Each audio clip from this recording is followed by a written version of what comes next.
দেয়ালে দেয়ালে শিল্পকর্ম আঁকছেন স্কুল কলেজের শিক্ষার্থীরা। রাষ্ট্র সংস্কারের কাজ চলছে।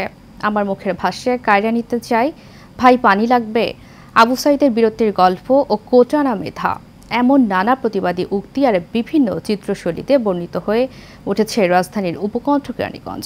নতুন করে সাজানো হচ্ছে অগোছালো দেয়ালগুলো। রানা আহমেদের রিপোর্টে বিস্তারিত জানাচ্ছেন অনুকৃতি আদিত্য। সড়কে চোখ মেললে নতুন বাংলাদেশের প্রতিবাদ কাব্য।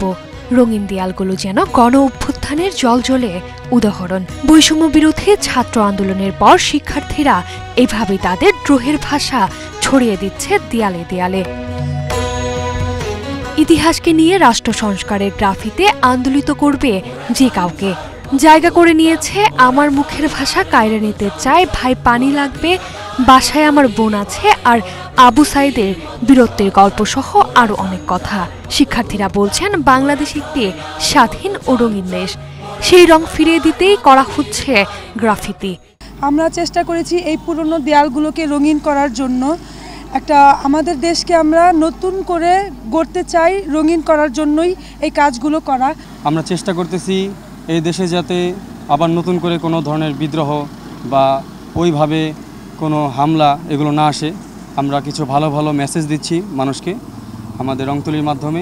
আমাদের যে শহীদ ভাইয়েরা আছে তারা কি করেছে, আমরা স্টুডেন্টরা দেশের জন্য কি করেছি তা হচ্ছে দেয়ালে লিখে আমরা এগুলা প্রকাশ করতে যাচ্ছি।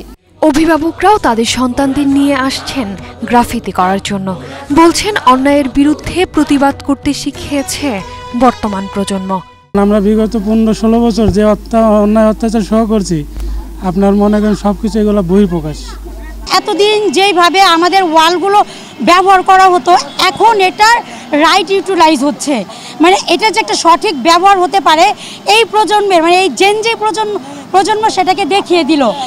রংতুলির আচরে অগোছালো চিন্তাগুলোকে এক সুতায় বাঁধছেন তরুণরা। দেশে আর কোনো অন্যায় দেখতে চান না তারা।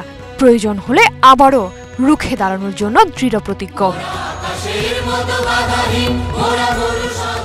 অনুকৃতি আদিত্য, এশিয়ান টেলিভিশন।